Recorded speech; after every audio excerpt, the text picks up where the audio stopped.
Y ya se lo hemos venido anunciando. Hoy en Buenos Días Canarias la mañana vamos a aprender los primeros auxilios ante hemorragia. Nos acompaña una vez más Ana Carrullo, que es médico coordinador del Servicio de Urgencias Canario. Ana, ¿qué tal? Muy buenos días. Hola, buenos días. Gracias por la invitación. Bueno, vamos a hablar de hemorragias. Tal vez la más habitual y que solemos ver cuando tenemos niños en casa es la hemorragia nasal. Vamos a empezar por ahí. ¿Cómo actuar ante una hemorragia nasal y sobre todo comprender o saber las causas que pueden provocarla, doctora? Bueno, lo primero yo recomendaría a los padres, porque esto asusta mucho, como siempre se ha dicho, y es así, la sangre pues es muy...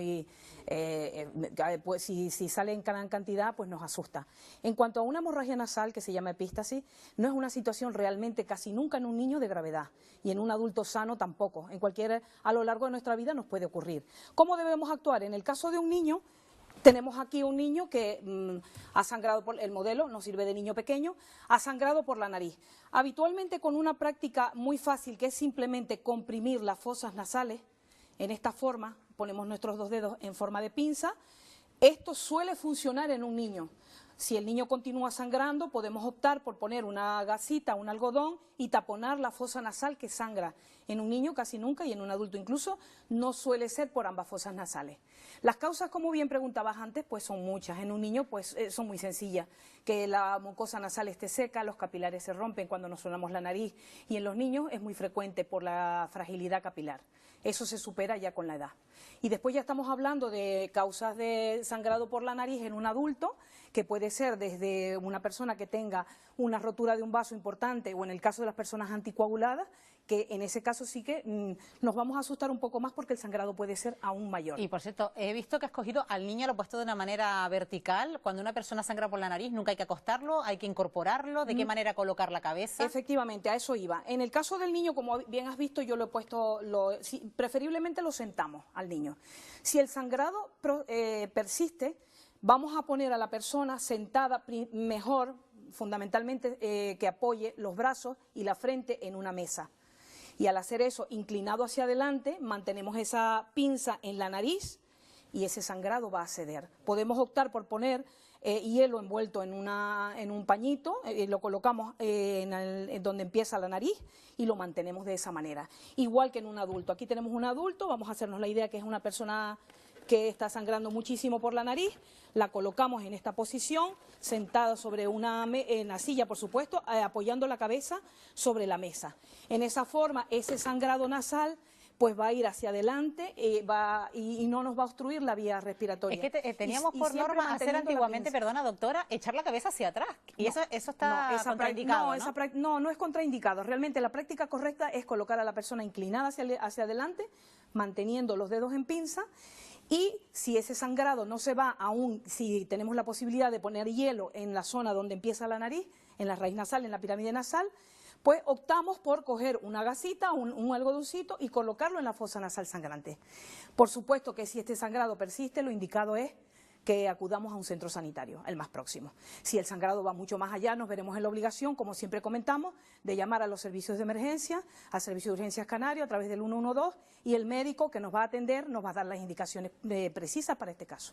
¿Eso de sonar a la persona cuando tiene sangre está contraindicado también? No se debe hacer, porque estamos hablando de que hay un vasito que está roto, un capilar, y de esa forma pues el sangrado puede aumentar.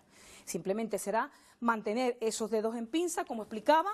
De esta forma, contra el huesito de la nariz, vamos a cortar, ese vaso se va a cerrar. Y si eso no ocurriese, lo que he comentado anteriormente, pues tendremos que ir a un centro de salud, a un hospital, dependiendo de la cuantía de ese sangrado. Y otra cosa, doctora, también si nos sentimos mareados, tenemos que acudir a un centro de emergencia, porque en alguna ocasión hemos visto que sangramos la nariz y no ocurre nada. Seguimos los pasos, los primeros auxilios y puede pasar que pasa el sangrado y ya está. Pero si nos sentimos mareados, ¿puede ser consecuencia de otra cosa o provocado por otra causa? Siempre será difícil saber si tenemos una hemorragia, porque antes no hemos descrito cuáles son los tipos de hemorragia. En el caso de una hemorragia externa estamos viendo que se sangra por la nariz. Aquí tenemos el modelo que podemos ver que puede sangrar la persona por el oído, puede sangrar la persona por boca, y en ese caso estamos hablando de una hemorragia interna que se está exteriorizando. Y en ese caso, si la persona está mareada, vamos a intentar colocar a esa persona en una posición anti-shock y ya estaremos llamando a los servicios de emergencia. La persona dice, me estoy mareando, me encuentro mal, ¿qué hacemos? Mantenemos a esa persona acostadita, tumbadita, y en la medida de lo posible elevar esos miembros inferiores o bien con una manta gruesa o con la ayuda de otra persona que mantenga esos miembros, esas extremidades inferiores elevadas. Eso para evitar que esa persona que está mareada pueda perder la conciencia, si el sangrado es muy abundante. Siempre estaremos pendientes de hablar con esta persona, tranquilizarla y, por supuesto, llamar a los servicios de emergencia y que nos den indicaciones. Bueno, en este caso, en este muñeco que tenemos ahora tendido en el suelo, también vemos incluso una posible hemorragia por un oído, que también puede pasar. ¿A qué se puede ver una hemorragia en el oído, doctora? Sí, por supuesto. Una hemorragia por un oído puede ser una situación de gravedad. Si tenemos un antecedente que la persona ha sufrido un accidente de tráfico o se ha caído de una altura, podemos estar ante una hemorragia procedente del cerebro, de una hemorragia intracraneal. Puede que haya una fractura y esa hemorragia es la traducción de que ahí se ha producido esa fractura de base de cráneo y que por ahí esté sangrando esa persona. ¿Y hasta que lleguen los servicios de emergencia qué podemos hacer? En el caso de una hemorragia por un oído, lo primero siempre recordar que las personas que han sufrido un accidente o han tenido una caída de altura no debemos moverla. Máxime si tenemos esa sospecha de que hay una gravedad.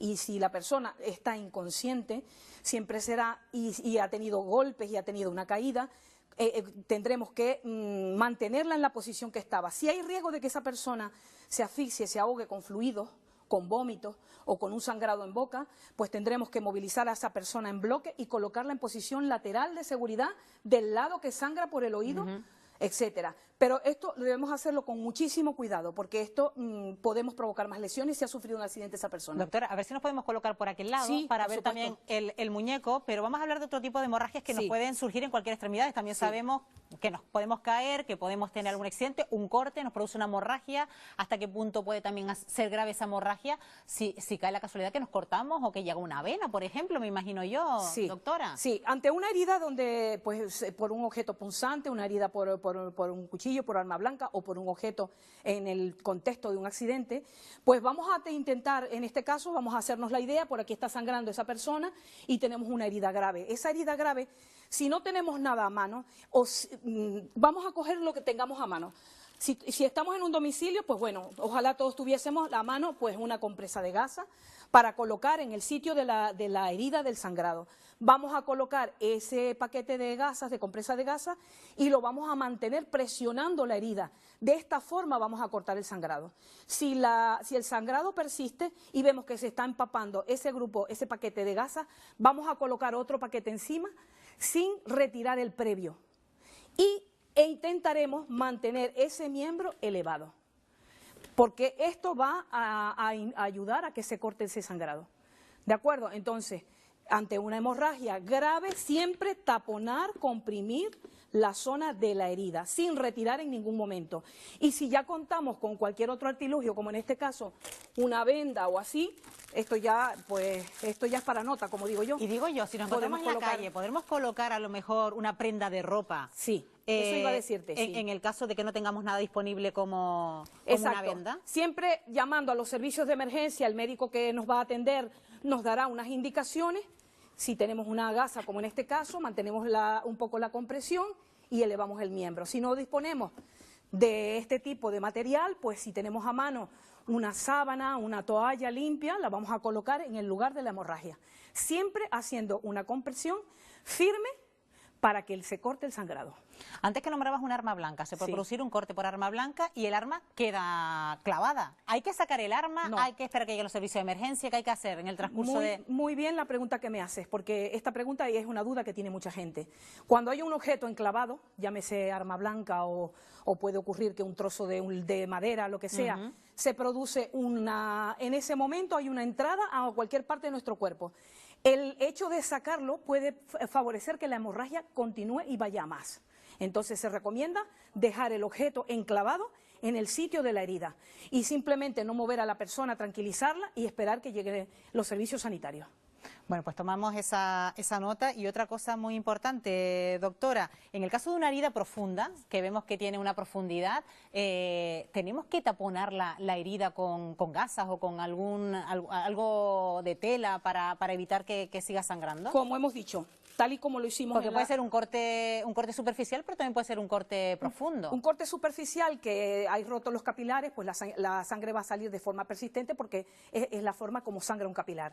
Si es un corte que se ha roto una vena o una arteria, donde se ha interesado una vena o una arteria, pues va a ser la misma. Siempre va a ser igual. Nosotros vamos a colocar un paquete de gasa, si lo tenemos a mano, en este caso, o colocamos lo que dije antes, un paño limpio, una sábana limpia y manteniendo esa compresión firme hasta que lleguen los servicios de emergencia. ¿Hay unas partes del cuerpo que puedan ser más susceptibles de que el sangrado fuera más? Casi todo nuestro cuerpo, por cualquier parte de donde se produzca cualquier tipo de herida, la profundidad claro que importa, pero podemos sangrar en sábana, que se llama así cuando se rompen los capilares y no necesariamente debe ser profunda esa herida. Ajá. Bueno, y doctora, en la presión que usted decía antes, ¿la presión cuánto debe durar? Decía usted de ir cambiando... Mantener la presión. Siempre. Si tenemos la opción de tener un vendaje como este, lo hacemos. Y recordar a la gente que nunca se debe hacer un torniquete. Esto es un vendaje para mantener las gasas de compresa. Es decir, los torniquetes ha pasado a... Los torniquetes solo se usan in extremis, cuando la persona tiene un miembro catastrófico, vamos a decirlo así, que hay una amputación, que no hay forma de parar un sangrado, una hemorragia, y esto con la indicación o la recomendación de un facultativo. Porque si hacemos un torniquete, ¿qué podría pasar? Pues vamos a empeorar la lesión de la parte que está por encima de esa lesión, de esa herida. Entonces se puede producir hasta la necrosis, la muerte de la parte, en este caso los miembros inferiores o superiores. Bueno, pues espero que haya quedado muy claro en casa cómo actuar ante una hemorragia. Hemos empezado por la hemorragia nasal, pero hemos visto cómo se puede llevar a cabo en otras partes del cuerpo. Ana Carrullo, de nuevo médico de Servicio de Urgencias Canario, gracias por habernos acompañado esta mañana. Buenos días. Gracias a ustedes.